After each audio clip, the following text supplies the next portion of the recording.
Welcome back to Unjaded. This is one of our daily drop episodes. So just a reminder, if you're just joining us and you're thinking, what the heck are they doing here on this Unjaded podcast? I'm dropping daily doses, hopefully of wisdom, into your earbuds every day for the month of September. And I'm doing this because this is the time when it's really time to get our mojo going in business.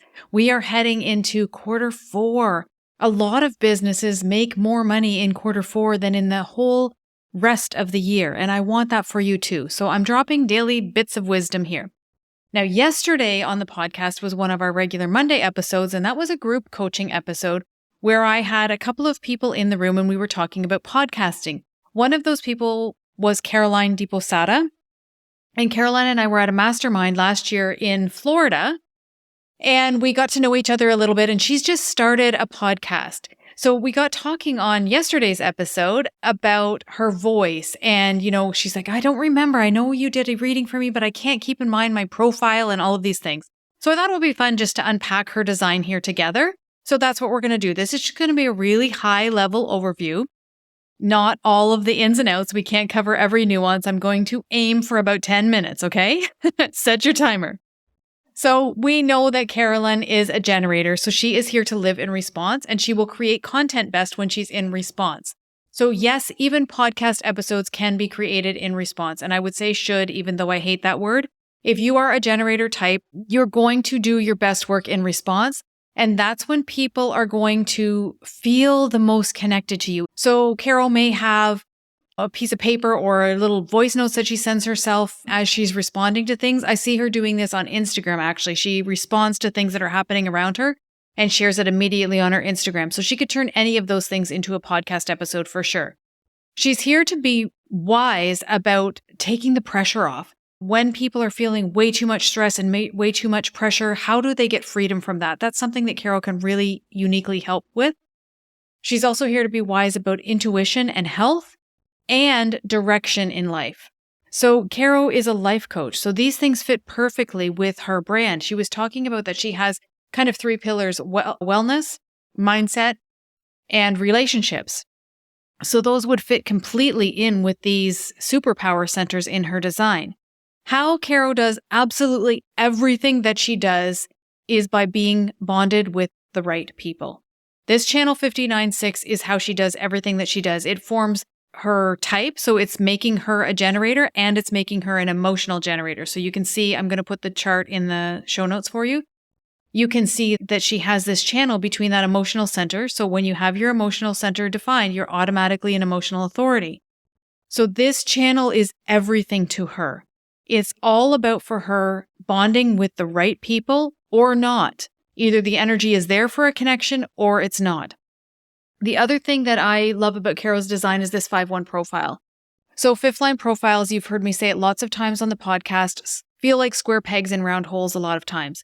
In content, I stand firmly behind the fact that as a fifth line profile, you are here to tell it like it is. There is a reason that in traditional human design language, you're called the heretic. And I hate that languaging, but I love what it stands for because you really do call people on their shit. You really can stand there and be like, no, this is the way that it is. Like you just see things that others don't. And you'll have a lot of projection that you have to live with in life. People projecting onto you because they feel like you can save them. And you're going to do your fair share of projecting as well, I got to tell you. Now, I've come to know a reflector in my BG5 community. He's an amazing man and he is a 5-1 profile. And he said something to me today that he finds for him as a fifth line profile that it can be really beneficial if he speaks in third person or if the insight comes through as if it's coming from someone else. And I thought, isn't that interesting?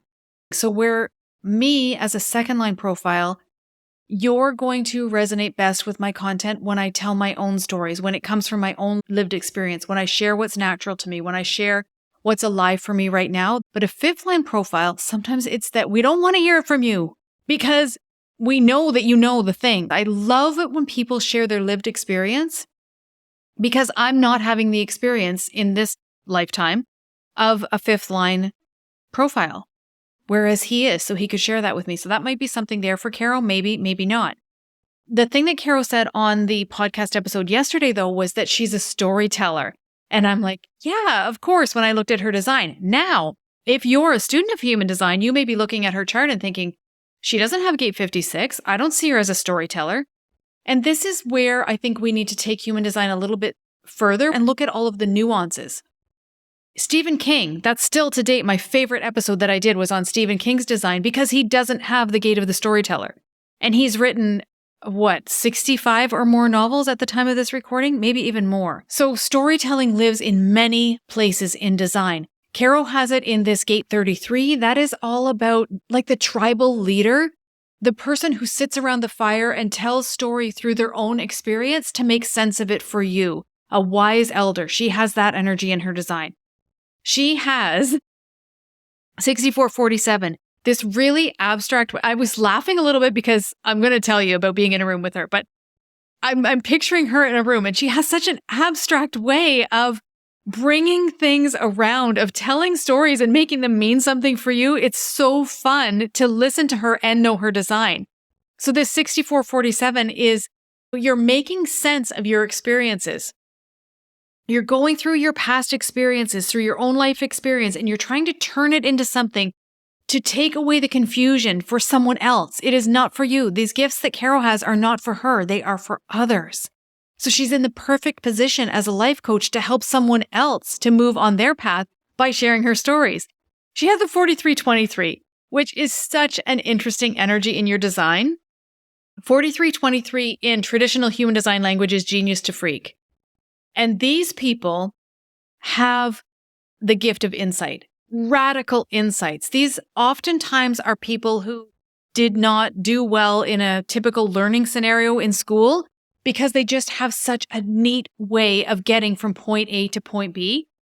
And the first time I met Caro, we're at this mastermind and I'm listening to her talk and I'm saying to myself, whoever that girl is over there, she is definitely a 4323. I knew nothing else about her, but I knew by the way she was speaking that she is a 4323. It's just so different. If you have this channel, it is such a gift. It's the gift of insight and it's being able to give voice to the radical insights that you have.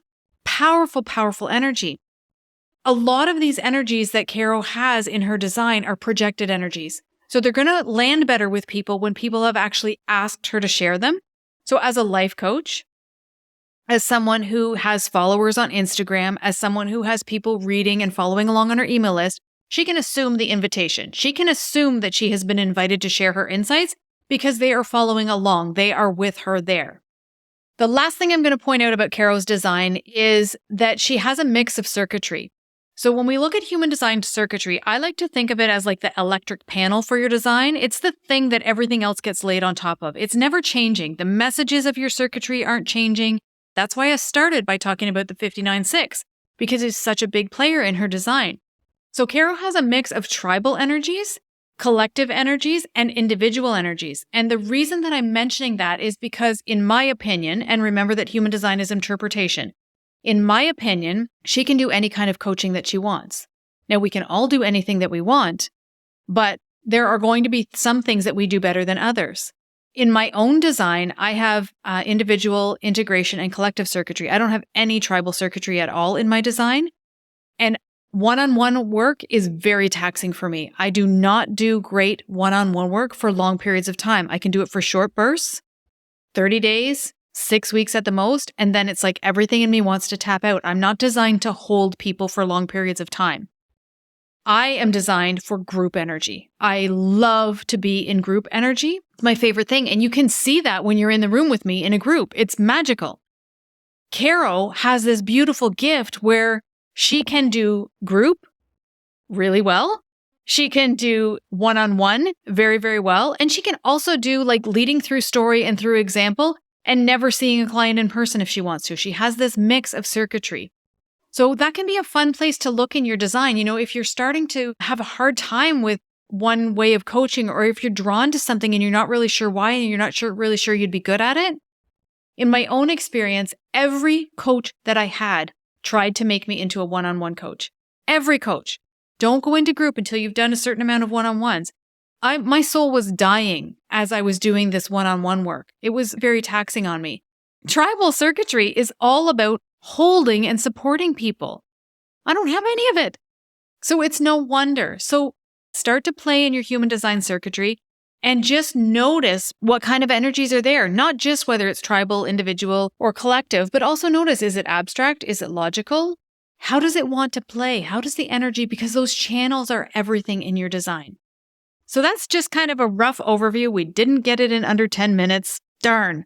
I just want to give you one more reminder that we start tomorrow for the free 3-day masterclass with me. It is all about creating content that gets you hired. You get to be in the room with me for 3 full sessions. And on every single session, I'm going to be auditing 2 pieces of content live.